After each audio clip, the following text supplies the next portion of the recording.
Welcome back to my channel. My name is Pam. I'm from Wellness Untamed, and I just wanted to check in with you all about the Three Rivers Pantry Challenge, see how everybody's doing, and just kind of give you an update on how I'm doing with that.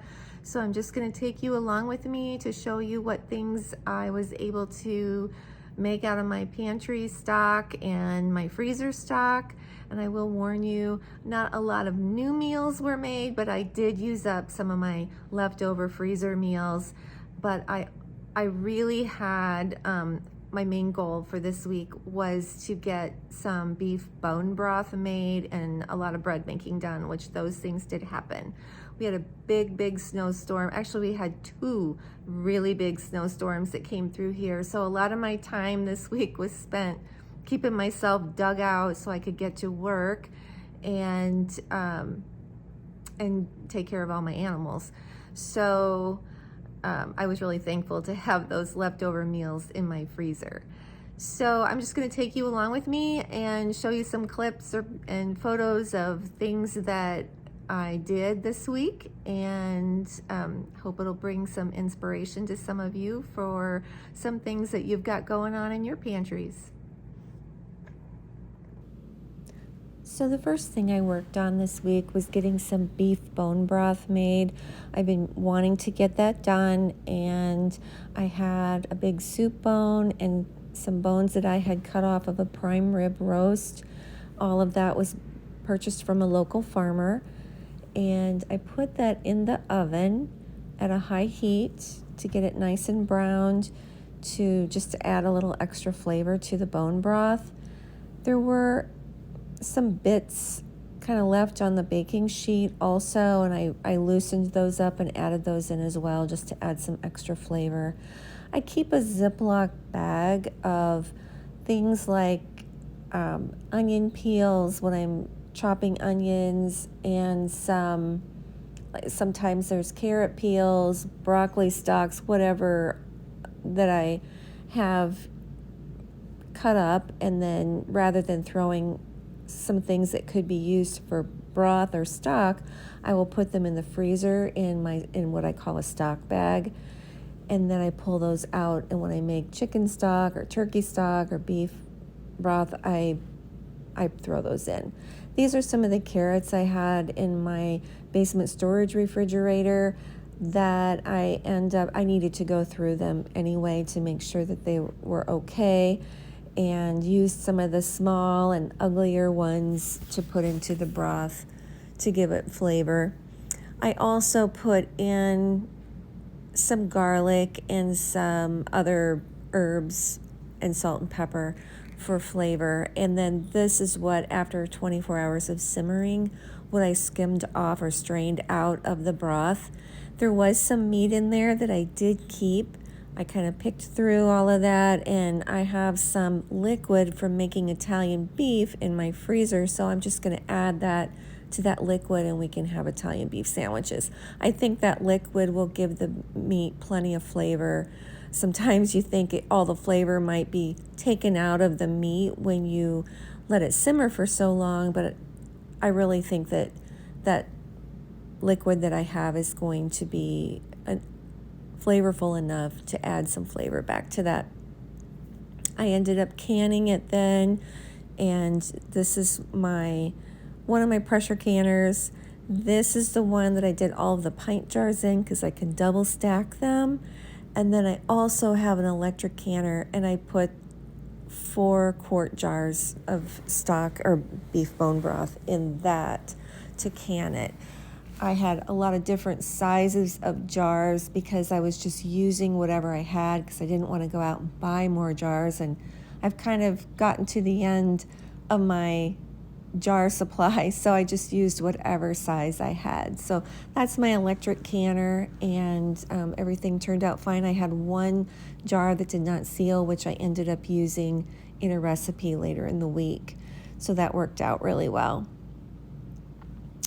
And you'll see kind of here the jars in the next photo or the next video, how I just had some varying different kinds of jars. I did mostly pints, but I also even did a couple half pints and then the quart jars.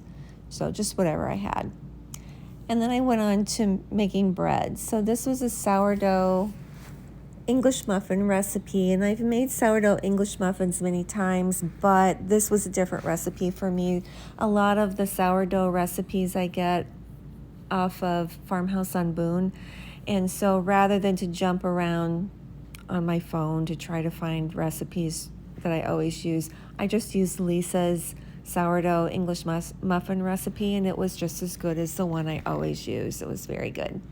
These are some hamburger buns that are also sourdough, and I just sprinkled some everything bagel on some of them. I think half of them I left plain to put in the freezer for sandwiches and burgers and whatever we want to use. Even the smaller ones I ended up using like dinner rolls.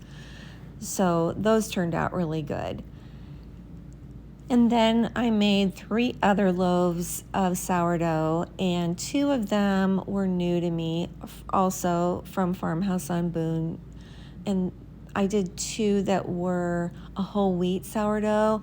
I've made whole wheat bread many times, but I usually do a yeast bread with that. And this time I thought I would try the sourdough. I haven't actually tasted it yet. They look really good, but we'll find out when we actually slice into them what they end up tasting like. I also did one that was just a white bread that was sourdough with some unbleached all-purpose flour. This bread was actually a beer bread. My Tom had mistakenly opened 2 beers at the same time and didn't mean to, and so I saved one, and I ended up making this beer bread with that.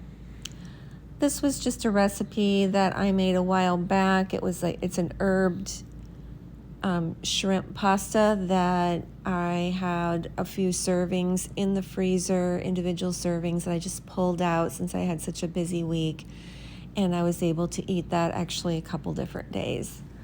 And then the onions that I have in my basement storage, I decided I needed to check through those, and the red onions a lot of them were starting to sprout. So I just julienned them up, and part of them I did a quick pickle on, nothing that I canned or anything. It's in my refrigerator, but I just used some infused vinegars that I have,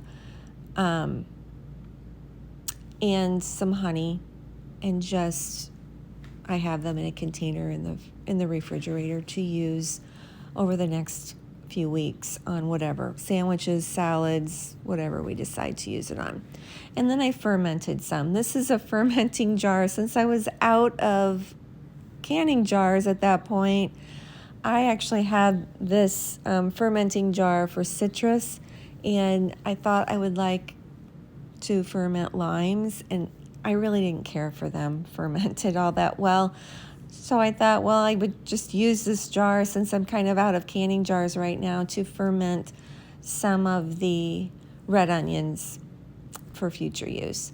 This was a recipe that was made up completely. I had a bunch of different ridiculous things that I just threw in a casserole dish and covered it with shredded cheese, and this is what it ended up being. And actually it was really good. It was just a lot of leftover Christmas food, and I just mixed it all together in a casserole, and it was delicious. I also went through all of my garlic. Hard-neck garlic does not store as well as soft-neck, so I just broke it all up into individual cloves and put several Ziploc bags of garlic into my freezer so I can just pull those out and use them, and they won't go to waste. I also made a potato salad. I went through my potatoes. Well, I still have to go through more of them, but I decided I needed to start using my potatoes. So these are some eggs that I pickled end of last summer, I think, maybe. And I used a few of those, and then this is just some onions and some of the potatoes I cooked up, and I ended up making a potato salad. Now I had some ranch dressing that I made at Christmas time with for a salad that we had, just a green salad. And rather than to let it go to waste, instead of using any kind of mayonnaise, I used that dressing in the potato salad and threw some chives and things. It was really good. You would never know that it's ranch dressing, but it just added a little extra flavor to it, you know, some of the ranchy flavors. I also used some of the pickling liquid to add in there for a little zing also. So it was really good potato salad. These are some homemade egg noodles that I made. I wanted to make beef stroganoff and use up some milk that I had, and I also had some dehydrated mushrooms and things. So I didn't have noodles, egg noodles. I have lots of pasta, but not egg noodles. So I made some homemade egg noodles, and then I went ahead and made the beef stroganoff. This is just the topping for the egg noodles. And it was very, very good. Also, instead of sour cream, I had, again, ranch chip dip. Well, it's made out of sour cream, so instead of the sour cream, I put that into the beef stroganoff. Again, you would never know that I did anything weird like that. It was very good. And I just had some leftovers tonight. These are some stuffed peppers that I stuffed over the summer with some sausage and cheese and rice, and I pulled those out of the freezer and just heated them up in the oven. I forgot to take a picture of them after they were completely done, so I don't have that. They actually looked a lot nicer after they were cooked, but the filling was already cooked. I just needed to, you know, get them cooked through, as heated through in the oven. And then I cooked up some bacon and used some of those English muffins and some eggs from my chickens to make some breakfast sandwiches with this weekend. I don't eat breakfast that often. Most of the time during the week, I do not eat breakfast, but on the weekends, I do indulge breakfast with my Tom when we're off for the weekend. So that was pretty much, otherwise everything else that I made and ate this week were leftovers. So thank you all for stopping by. I look forward to seeing what we can come up with for week 3, and I'll see you soon. Bye-bye.